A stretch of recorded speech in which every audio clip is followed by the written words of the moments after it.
Hello friends, the gardening ഷെഫിലേക്ക് എല്ലാവർക്കും സ്വാഗതം. ഇന്ന് കുട്ടികൾക്കും വലിയവർക്കൊക്കെ ഒരുപോലെ ഇഷ്ടമായിട്ടുള്ള കായ്പോളയുടെ ഒരു വെറൈറ്റി റെസിപ്പി ഞാൻ ഷെയർ ചെയ്യാം. അപ്പോൾ എല്ലാവരും ഒന്ന് കണ്ടു വെക്കുക. അതിന് വേണ്ടിയിട്ട് പാൻ ചൂടാക്കിയിട്ടുണ്ട്. അപ്പോൾ പാൻ ചൂടാക്കിയതിന് ശേഷം അതിലേക്ക് ഇതിന് വേണ്ടിയിട്ട് ഏറ്റവും നല്ല ഇതുപോലെ നന്നായിട്ട് പഴുത്ത നേന്ത്രപ്പഴം ഉണ്ടോ, നന്നായിട്ട് പഴുത്തതാണെങ്കിൽ മാത്രമേ നല്ല ടേസ്റ്റിൽ കിട്ടുള്ളൂ. അപ്പോൾ പാനിലേക്ക് ഒരു പഴം ഇതുപോലെ കട്ട് ചെയ്തിട്ട് കൊടുക്കുക. അതിലേക്ക് ആവശ്യത്തിന് കുറച്ച് നെയ്യോ അല്ലെങ്കിൽ ബട്ടറോ രണ്ട് ചേർത്താലും നല്ല ടേസ്റ്റാണ്. നെയ്യും ബട്ടറൊക്കെ ഓരോരുത്തരുടെ ഇഷ്ടത്തിനനുസരിച്ച് ക്വാണ്ടിറ്റിയിൽ വ്യത്യാസം വരുത്താം കേട്ടോ. ഇനി ഇത് നന്നായിട്ട് ഈ പാനിലിട്ടൊന്ന് സോട്ട് ചെയ്തെടുക്കുക. അതിലേക്ക് മധുരത്തിന് ആവശ്യമായിട്ടുള്ള പൊടിച്ച പഞ്ചസാര ചേർത്ത് കൊടുക്കുക. അതുപോലെ തന്നെ നട്ട്സ്, ഇത് ബദാമാണ്, ഏതെങ്കിലും നട്ട്സ് ഡ്രൈ ആയിട്ടുള്ള നട്ട്സ് ഏതെങ്കിലും ചേർത്ത് കൊടുക്കുക.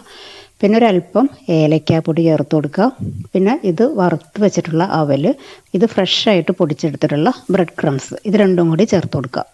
ബ്രെഡ് ക്രംസ് ഇങ്ങനെ ഫ്രഷായിട്ട് ചേർത്ത് കൊടുക്കുമ്പോൾ ഒരു പ്രത്യേക ടേസ്റ്റും സോഫ്റ്റ്നെസ്സും കിട്ടും. ഇനി ഇതെല്ലാം കൂടി നന്നായിട്ട് മിക്സ് ചെയ്യുക. ലോ ഫ്ലെയിമിൽ വെച്ചിട്ട് വേണം ഇതെല്ലാം ചെയ്യാനായിട്ട്. അതിനുശേഷം ഒരു പിടി തേങ്ങ ചേർത്ത് കൊടുക്കുക. അതുകൂടി ചേർത്തിട്ട് നന്നായിട്ടൊന്ന് മിക്സ് ചെയ്തെടുക്കുക. നമ്മൾ ചേർത്ത പഞ്ചസാരയും എല്ലാം എല്ലാ ഇൻഗ്രീഡിയൻസും എല്ലാം നന്നായിട്ടൊന്ന് യോജിച്ച് കഴിയുമ്പോൾ നമുക്ക് ഗ്യാസ് ഓഫാക്കാം. അപ്പോൾ ആ ഒരു ടൈമിൽ ബ്രെഡ് ക്രംസ് റെഡിയാക്കിയ അതേ ജാറിലേക്ക് തന്നെയാണ് ഞാൻ ഒരു മുട്ട പൊട്ടിച്ചൊഴിച്ചിട്ടുണ്ട്.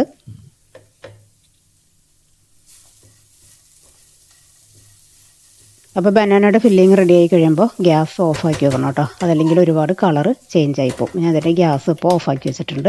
ഇനി ഇതിലേക്ക് നന്നായിട്ട് പഴുത്ത ഏത്തപ്പഴം തന്നെ ഒരു പഴം കട്ട് ചെയ്ത് ചേർത്തിട്ടുണ്ട്. ഒരു 1/4 ഗ്ലാസ് നല്ല കട്ടിയുള്ള പാലും ഒരല്പം ഏലക്കാപ്പൊടിയും പിന്നെ മധുരത്തിന് കുറച്ച് പഞ്ചസാരയും കൂടി ചേർത്തിട്ടുണ്ട്. അത് നന്നായിട്ടൊന്ന് ബ്ലെൻഡ് ചെയ്തെടുക്കുക. ഇനി ഈ പാനിൽ നിന്നും ഈ ഫില്ലിങ് നമുക്കൊരു പ്ലേറ്റിലേക്ക് മാറ്റി വെക്കാം.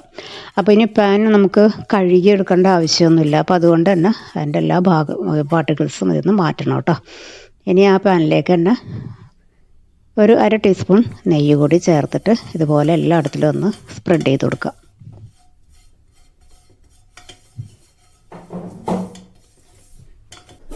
എല്ലാ ഭാഗത്തും നെയ്യ് ആക്കിയതിന് ശേഷം നമ്മൾ മിക്സ് ചെയ്ത് വെച്ചിട്ടുള്ള ഈ ബാറ്ററിൻ്റെ 1/4 ഭാഗത്തോളം ഇതിലേക്ക് ഒഴിച്ചു കൊടുക്കുക.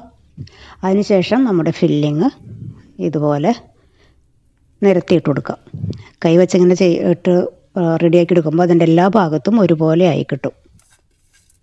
ബാക്കിയുള്ള എല്ലാം ഇതിലേക്ക് തന്നെ ചേർത്ത് കൊടുക്കുക. ഈ ബാറ്ററിൽ നിന്നും ഇങ്ങനെ ഫില്ലിങ് പാനിലേക്ക് പോകാതെ സൂക്ഷിക്കണം കേട്ടോ. ബാക്കിയുള്ള ആ ഒരു ബാറ്റർ ഇതിൻ്റെ മുകളിൽ കൂടി ഒഴിച്ചു കൊടുക്കുക. അതായത് ഇതിൻ്റെ ഫില്ലിംഗ് ഒന്നും പുറത്ത് പോകാതെ ഒന്ന് സീലായിരിക്കാൻ വേണ്ടി മാത്രമുള്ള ബാറ്ററി ഈ ലാസ്റ്റ് സ്റ്റേജിൽ ഒഴിച്ചു കൊടുത്താൽ മതി. ഇനിയാണ് നമ്മൾ ഫ്ലെയിം ഓൺ ആക്കുന്നത്. ലോ ഫ്ലെയിമിലേക്ക് വെച്ചതിന് ശേഷം ഒന്ന് അടച്ചു വെക്കുക. ഇതിൻ്റെ മുകൾ ഭാഗം സെറ്റായി വരുന്നതാണ് അതിൻ്റെ ഒരു കണക്ക്. അങ്ങനെ തൊട്ട് നോക്കുമ്പോൾ നന്നായിട്ട് വെന്തിട്ടുണ്ട്, എങ്കിലും മുകളിൽ ചെറിയൊരു കളറും കൂടി ആയി വരാൻ വേണ്ടിയിട്ട് ഇതുപോലെ ഒരു പ്ലേറ്റിലേക്ക് വെച്ചിട്ട് അതൊന്നും കൂടി ഒന്ന് ഇതിലേക്ക് ഫ്ലിപ്പ് ചെയ്തിട്ട് കൊടുക്കുക. ഇനി ഒന്ന് അടച്ച് വെച്ചതിന് ശേഷം ഏറ്റവും ലോ ഫ്ലെയിമിൽ സെക്കൻഡ്സ് മാത്രം വെച്ചാൽ മതി. അപ്പോഴേക്കും നല്ലൊരു കളറായി കിട്ടും. കുക്കിംഗ് ടൈമൊക്കെ ഓൾറെഡി കഴിഞ്ഞതാണ്, പക്ഷേ രണ്ട് സൈഡും ഒന്ന് കളറായി കിട്ടാൻ വേണ്ടി മാത്രം ചെയ്യുന്നതാണ്. അപ്പോൾ ഫ്ലെയിം കൂട്ടി വെച്ചിട്ടുണ്ടെങ്കിൽ കളർ ഒരുപാട് ഡാർക്കായി പോകും കേട്ടോ. ഞാനിതൊരു പ്ലേറ്റിലേക്ക് മാറ്റിയിട്ടുണ്ട്. ഇത് കട്ട് ചെയ്ത് കാണിച്ചു തരാം. ഭയങ്കര സോഫ്റ്റാണ് കേട്ടോ, അതുകൊണ്ട് സൂക്ഷിച്ച് തന്നെ നമ്മളിത് കട്ട് ചെയ്യണം. അതിൻ്റെ ഒരു പീസ് അങ്ങനെ എടുത്ത് കാണിച്ചു തരാം. തൊടുമ്പോൾ തന്നെ ഇങ്ങനെ അലന്നു പോകുന്ന രീതിയിൽ അത്രയും സോഫ്റ്റ് ആയിട്ടുള്ള കണ്ടോ. ഇതിൽ നമ്മൾ വേറെ മാവൊന്നും ചേർത്തിട്ടില്ലല്ലോ. മുട്ട, പാല്, ബ്രെഡിൻ്റെ ഫ്രഷ് ആയിട്ടുള്ള ബ്രെഡൊക്കെ ചേർത്തിരിക്കുന്നതുകൊണ്ട് തന്നെ സൂപ്പർ സോഫ്റ്റിൽ കഴിക്കാൻ പറ്റുന്ന റെസിപ്പിയാണ്. പിന്നെ വെക്കേഷൻ ടൈമൊക്കെ അല്ലേ, കുട്ടികൾക്ക് ഓയിൽ ഫ്രൈ ഒന്നും ചെയ്യാൻ ആഗ്രഹമില്ലാത്തവർക്ക് ചെയ്തു കൊടുക്കാൻ പറ്റുന്ന നല്ല സൂപ്പർ ടേസ്റ്റി ആയിട്ടുള്ള റെസിപ്പിയാണ് കേട്ടോ. ട്രൈ ചെയ്ത് നോക്കുക. Thank you.